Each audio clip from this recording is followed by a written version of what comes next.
Welcome to the Mi Camino series, where alumni share how their path to and through UC San Diego led them to their careers. Our guest today is Eduardo Corvera, who graduated from UC San Diego in 2012. From a tumultuous relationship with education to becoming an English professor and professional writer, Eduardo's journey is an inspiring example of how everyone has a story inside them. Welcome. Thank you for having me. So you and I were neighbors for a little bit, and that's how Yeah. we got to know each other. And when I learned you were from UC San Diego, I really wanted to spend some time interviewing you because I think your story is a fascinating one and will be inspiring for our viewers and our listeners.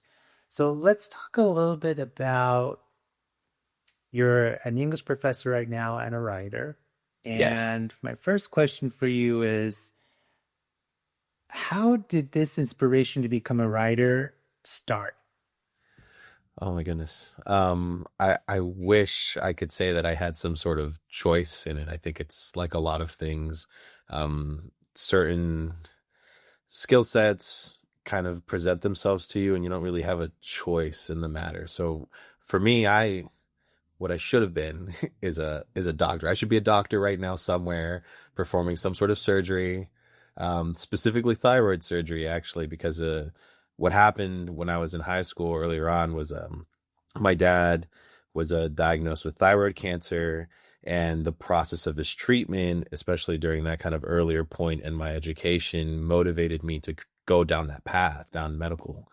And I had hopes and dreams up until the fact where I had to confront my inability to do most high level mathematics. And so I think when that sort of happened, I kind of had this moment of inventory realization where you get these kind of chances to double down on some of your strengths. And one of my strengths at the time just happened to be English and writing. And walking down that path, I was very fortunate because of the encouragement that I got from my professors, that it took me in a way where I was able to kind of not even fend for myself, kind of thrive in a way that I don't think that I would have had I gone down the medical field. So English for me really was this opportunity that opened every door that I wanted to walk through. And I consider myself very fortunate that I found my sort of pocket and I was able to build things around me. Well, let's talk a little bit about how this started because I know you and I know that you have an interesting story about how you got exposed to reading and literature. So why don't you share that story? So I'm the de facto black sheep of my family for the most part. I'm the oldest, so that's the first problem. I have a middle brother and I have a younger sister.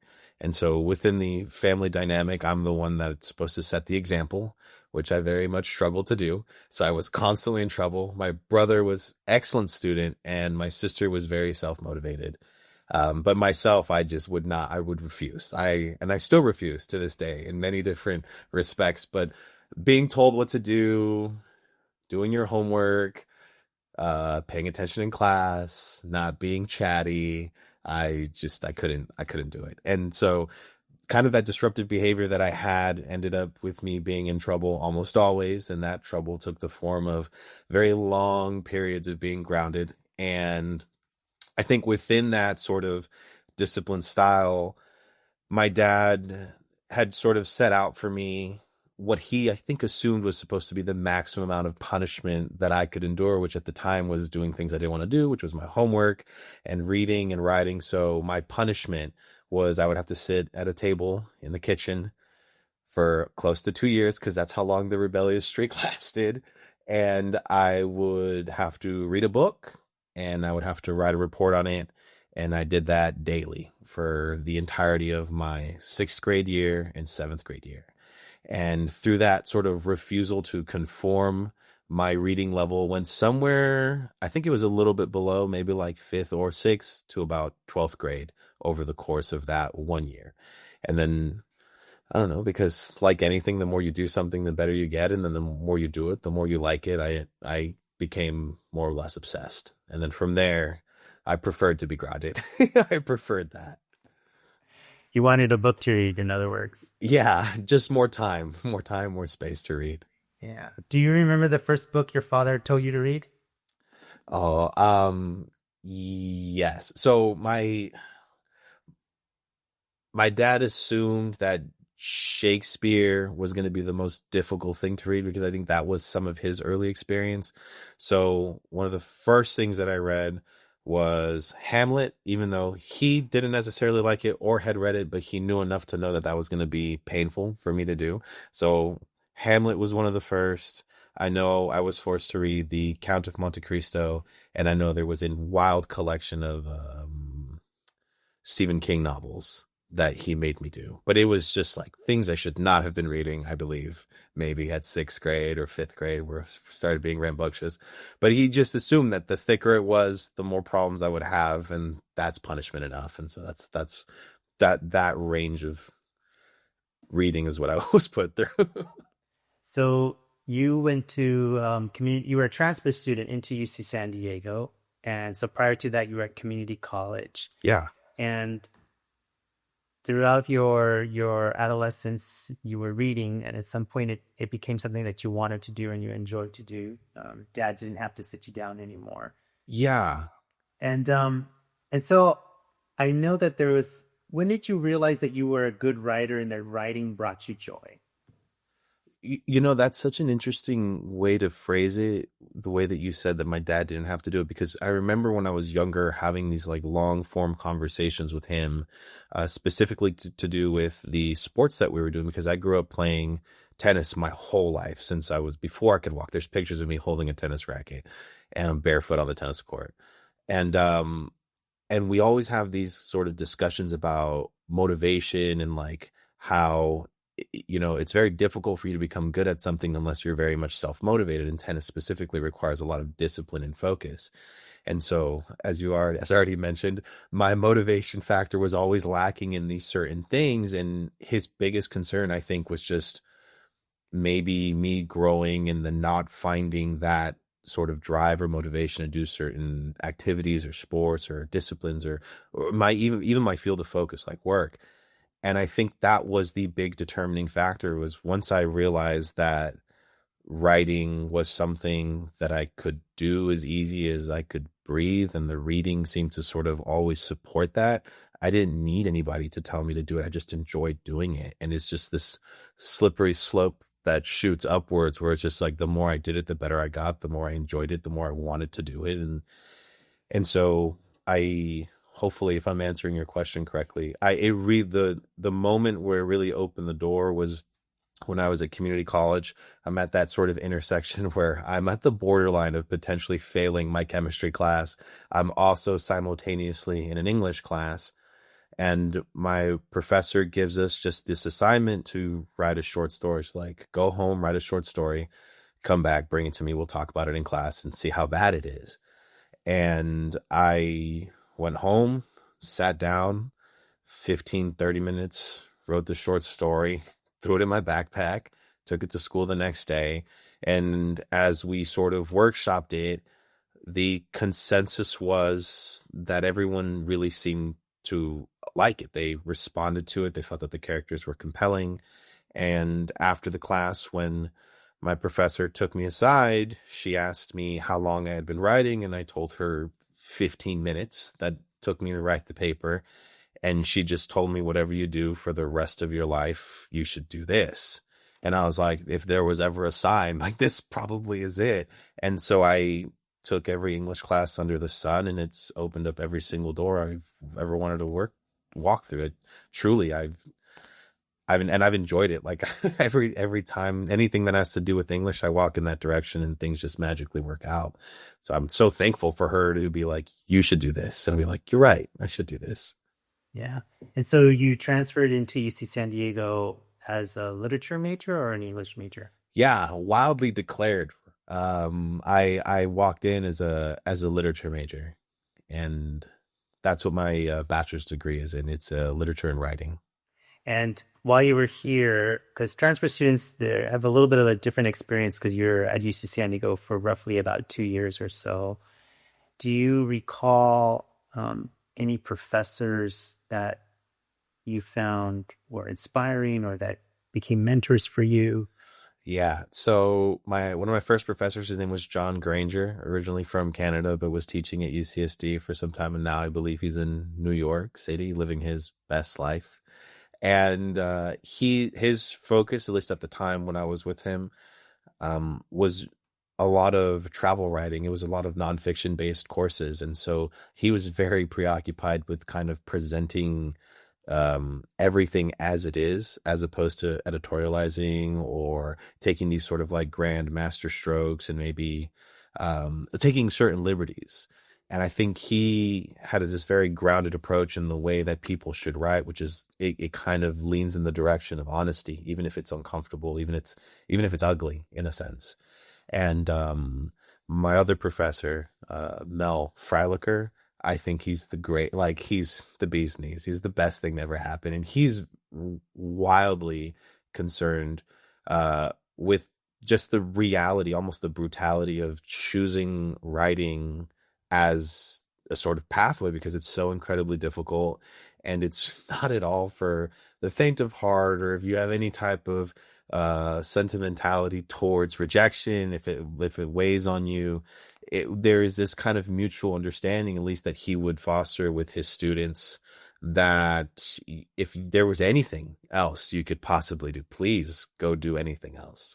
Because you really, in the same way that I think a lot of people want to desperately be lawyers because they want to help people, or they desperately want to be in the medical field because they know that they have a deep belief that they can actually help bring people closer to their best health. It's that same scenario where you are kind of making a promise to yourself and to your readership that you're going to present the most honest, truthful representation of whatever it is you're working on. And I think it's that brutal honesty that I definitely I take with me everywhere I go, and I throw it at people as often as I can. So let's talk about, you're now a professor and you're teaching in higher education in Texas, correct? Yes. So let's talk a little bit about, why did you decide to become a professor? And maybe you can share a little bit about that with our listeners. Sure. I am wildly concerned with the literacy rate in the United States. I think it keeps me up at night, and it's so important. I don't, as a sort of recovering black sheep, which will probably take me the rest of my life, I don't think I genuinely understood how important education was during like the younger, more formative parts of my education. And then even now, I think I learn something every single day, either from my students or from my peers, about just how important it is. And the comprehension rate, the literacy rate, it's so wildly important because it is the determining factor on whether or not you have control and agency over your life. If you can't read or write, or if you struggle with those faculties, it affects everything. It bleeds into everything. I wouldn't want to send future nurses or lawyers or engineers into a workforce where they're unable to either comprehend what's written down in front of them, or they wouldn't be able to accurately express what it is that they're thinking. Because I think so much of the reading and writing thing connects directly into critical thinking, and that critical thinking directs connectly into their ability to communicate. And if any one of those faculties are off by even a degree, it's going to affect everything all the way down the line. And that is not at all the world that I want to live in. So out of sort of desperation, I sprinted in the direction of teaching, because I just figured if I could get into the classroom, then I could show people how easy it is, or how easy it should be. Because for me, and again, maybe this has a lot to do with my athletics background, I don't necessarily consider myself to be particularly exceptional. I think the early sort of discipline of repetition and reading constantly and writing constantly is what allowed me to grow those faculties to the degree that they're at. And I think that's really the the key to everything. Education should be geared to present students with the skill sets they need while additionally giving them the time required to practice and develop those skill sets. So that way, when they leave the academic sphere, they're able to utilize them every single day. And so I just am really concerned with preparing people for their everyday life, because I would not want to send anybody out into the world ill-equipped, if that makes sense. Totally makes sense. And thank you for sharing that. The thing that I think is important too is that there aren't a whole lot of Latino literature professors in general. So you're probably a small part of a small percentage. Yeah. Talk about learning things, right? Just found this out maybe 6 months ago. It was like, oh, whoops, accidentally like a unicorn. Maybe should have thought about that before. Yeah, and it's great. And I'm glad you're here talking about your story, because hopefully it will inspire more young people to pursue their passion if they're into writing and reading. And the thing that I want to get a little bit at is, how is your relationship with creative writing shifted over time? Like going from writing for yourself to really writing and creating stories that you want to share with the public. I think there's something to be said, I think, about being young and brash and a little bit egotistical and then driven by this sort of need to prove yourself. Again, blame it on the athletics. This idea of like, you have to be the best. If you're not number one, you have to go back and like bleed for whatever it takes to make yourself the best. And I think that was the approach I was definitely taking for the first 4 to 5 years while I was at community college, while I was at Grossmont Community College, while I was at UCSD. It just felt like I don't think there was enough space on my shoulders to fit enough chips for me to carry. It's not possible. I just had something to prove. And then I think right at the very end of that, as I was contemplating going into graduate school, I kind of started realizing that my willingness or my want to try to prove something was misdirected. And starting to ask myself, it's like, well, who am I trying to prove what to, became an incredibly haunting question. And I think from that point, I just pivoted, and I was more concerned with just trying to be honest and not necessarily put on a show or put off fireworks for somebody in the work that I was writing. Is just try to capture something that's honest and true, and hopefully share that and get someone else to either maybe feel significantly less alone. Because I think for myself, there was this sort of sensation of isolation from everything that I had experienced growing up. And when I would have conversations with my friends, they're like, oh, so you've never been grounded for like 2 years straight? Like you've never shown up to class and done nothing? You've never done all these things? Like, no, that's weird. Like, that's very strange. But I think I realized that just because my immediate kind of bubble of people didn't necessarily share those experiences statistically, it didn't mean that other people weren't going through the same thing. And so my pivoting from like, oh, I need to prove something to myself or the people around me shifted more to, oh, I'm kind of carrying around these certain experiences. I know there's other people who probably have those shared experiences. Would be nice to let them know that they're not alone the way that I felt like I was alone. So it's more kind of, I don't know, throwing life rafts in different directions and hoping they hit. And if someone's kind of just treading water, gives them something to hang on to and stay afloat. Yeah, the interesting thing, I love literature and I love writing. So when I met you, I just thought, oh, this is pretty cool. I feel the interesting thing is that everyone inside them has a story to tell, but we don't really encourage that part of young people. Like their story is worth telling, their story is worth hearing. And so I want to talk a little bit about your first short story, Their Daughter Fortuna.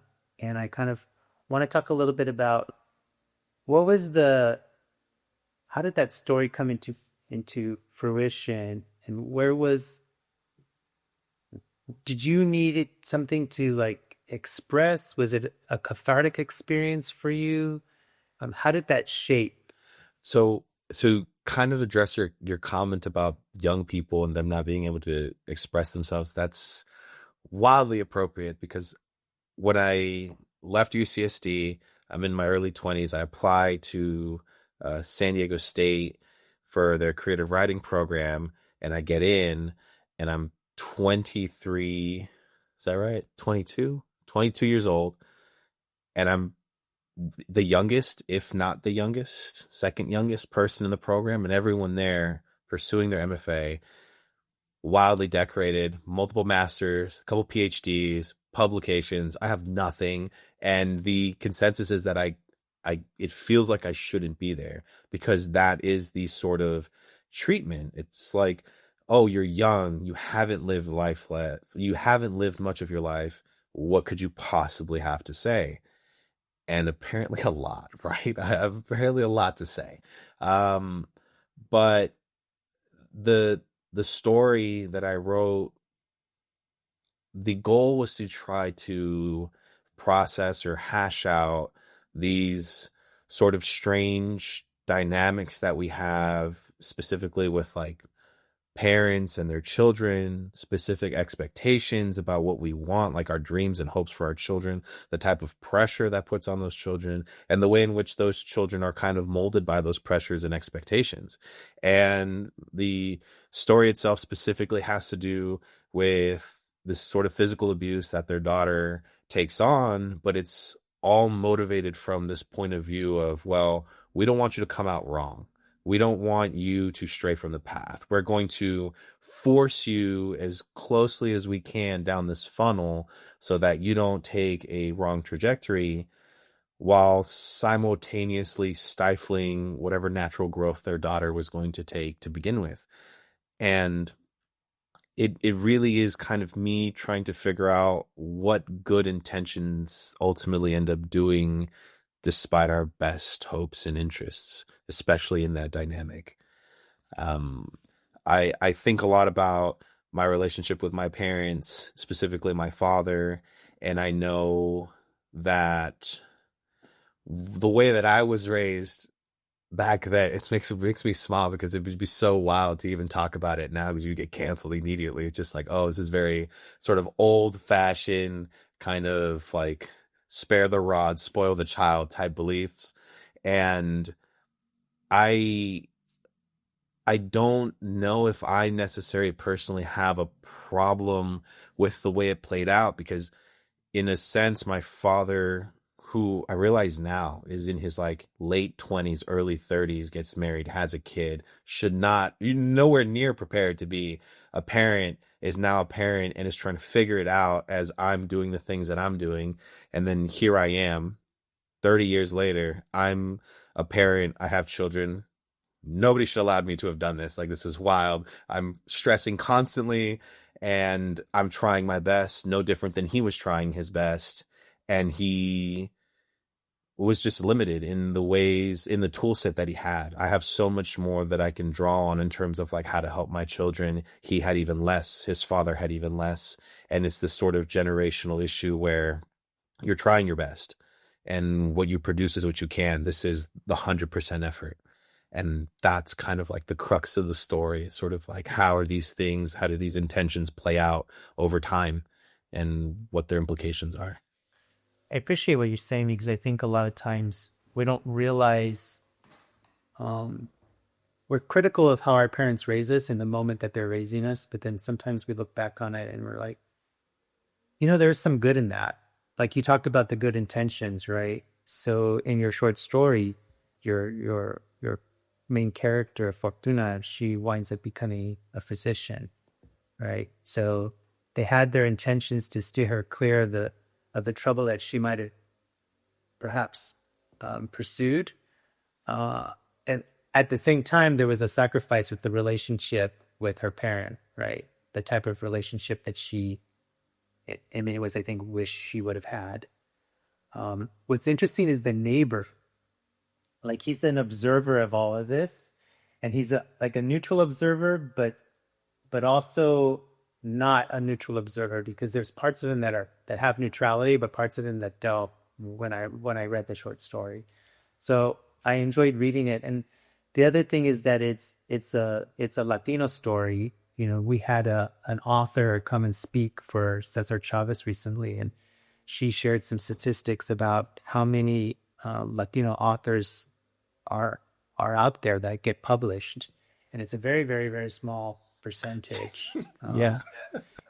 So I know you're working on your book, and I hope that when you get it published, you can we can have you to UC San Diego, and we can promote you here back at your alma mater.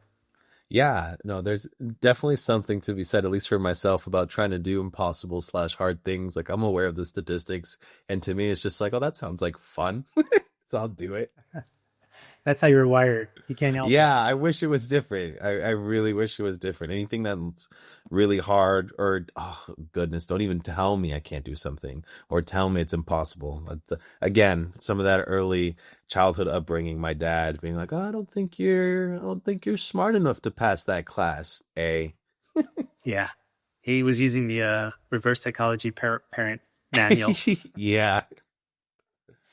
Well, I'm really curious. Like, you went on to get your master's, and when did you make that decision? Was that as you were an undergraduate? Did one of your professors suggest that to you? How did that happen? So it was that last semester at UCSD. I walk into Professor Freilacher's office, and I tell him, what do I do? Like, I got accepted here magically. I've run the gauntlet of all the English classes that I could. In a sense, it felt like I shouldn't have been there to begin with. So the fact that I was there, it's like, you better leave an impression of some kind, like, do great, right? Go big or go home, so to speak. And then now that I had reached the end, I was like, okay, well, like, what's the next big thing that I'm supposed to do? And I sat down and spoke with him, and he said, well, you could do an MFA. You could try to pursue an MFA if you're taking the creative writing thing seriously. But then he also said, don't do that. He's like, I'm going to tell you to do it, because at the end of the MFA, you'll receive your master's and you'll be able to teach. And if you like teaching, and if you're good at teaching, you'll be able to enjoy that section of your life. But at the very least, you won't be homeless. And I said, that's fantastic advice. And I said, so should I do it? And he said, I don't think you should do it, because his belief was that if you want to be a writer, going to school for 3 years, what it does is it allows you time to work on your craft. But whether you're doing it there at the institution or whether you're living your life, so long as you're still writing, there's not going to be that much of a separation, except for one will end you with a credential that enables you to teach at a higher institution of education, and the other one will ultimately, like what everyone's working towards, either their poetry collection or their novel. And I think that he sensed there was this sort of like hybridization with teaching and like my interests, and in addition to the writing. And so he said, you should probably go do the MFA thing. I think you would do well. And I asked him for a letter of recommendation. He said, absolutely not. He's like, you carve your own path. And I said, okay, let's do it. And I applied, and I got in, and it gave me all the time that I needed to work on just a vast variety of short stories, my novel. And I got a chance to do some tutorship. I got a chance to run a couple. I was given opportunities to help the student body back some of the undergraduates that I really, really liked. And I felt like I could do more. And so from that point, I was like, we're gonna try to do both.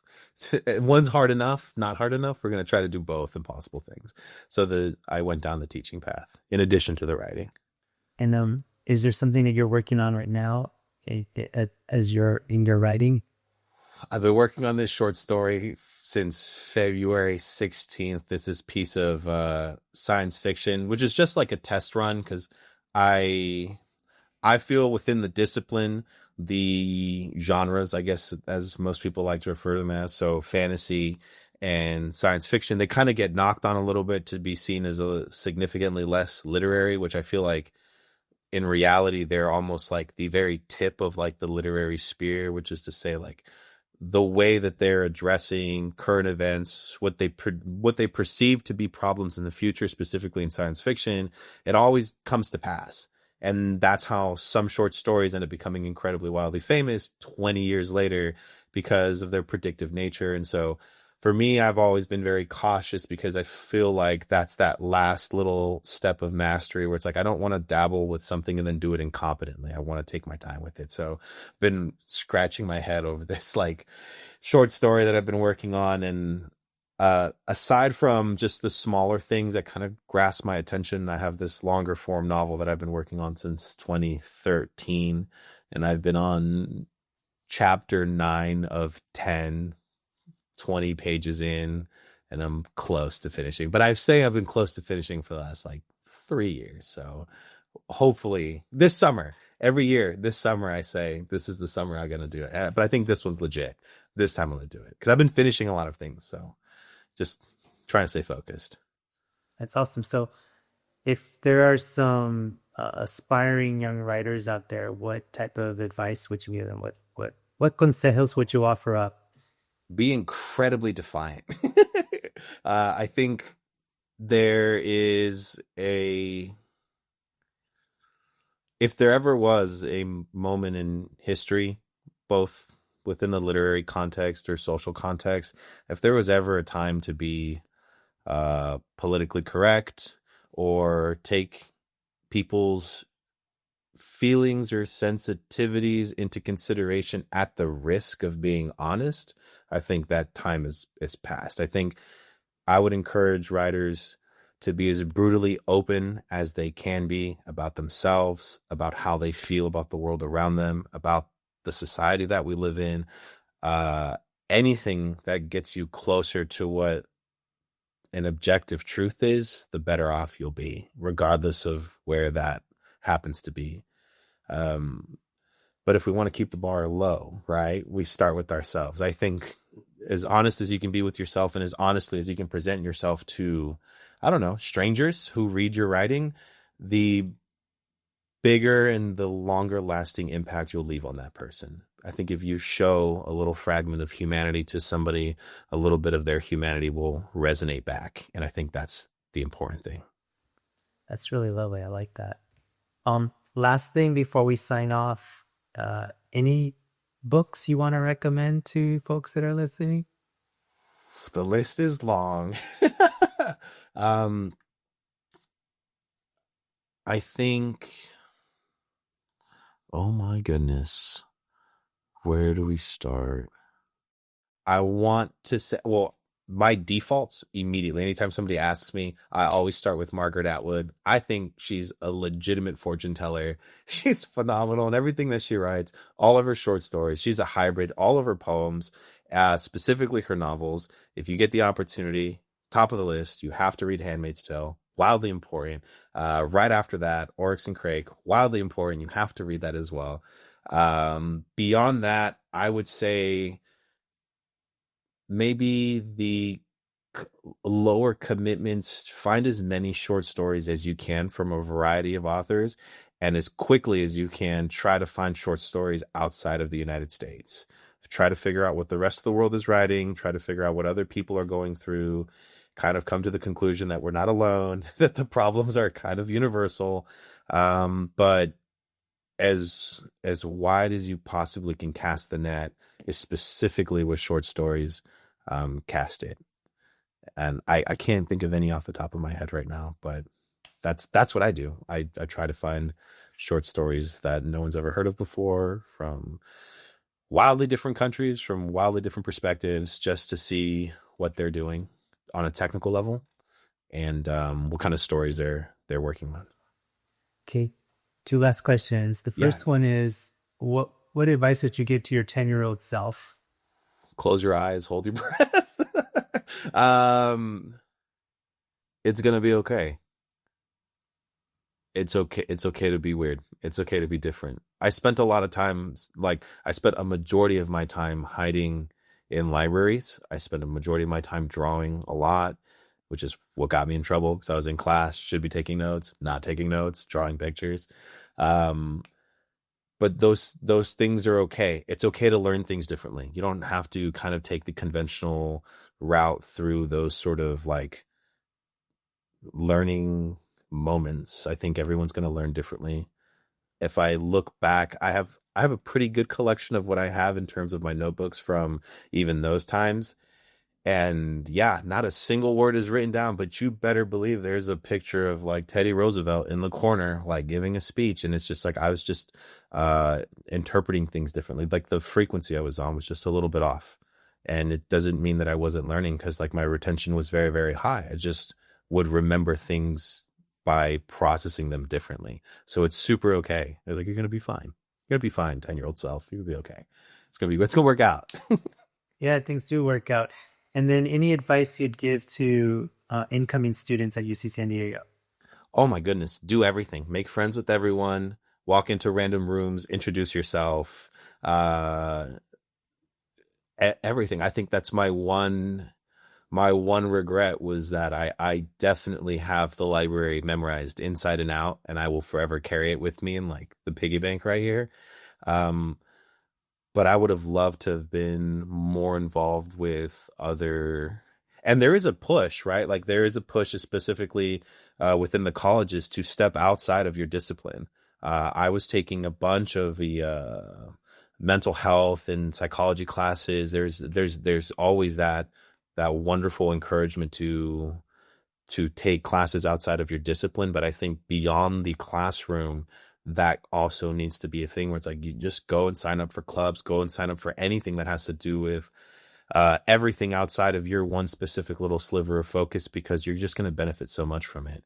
So as much as you can, be incredibly obnoxious and annoying and be friendly and go out and make friends with everybody and sign up for everything and just be wildly experimental with the things that you're choosing to kind of learn from, because everything, it does take its own role. It comes into play at some point or another. I'm constantly talking to my students in class about writing their essays, and immediately a departure into economics, immediately and a departure into advertising, and why that plays so deeply into what we're writing, how words are being used in each and every single discipline. And I think your ability to kind of access those different waypoints helps you to, one, kind of stay a little bit dynamic in terms of the way we're thinking, but two, application. You have a wider range of application if you have more sources to pull from. That's my advice. Eduardo, thank you. Thank you for your time and for being with us today. I Really Thank you for appreciate it. having me. I appreciate it.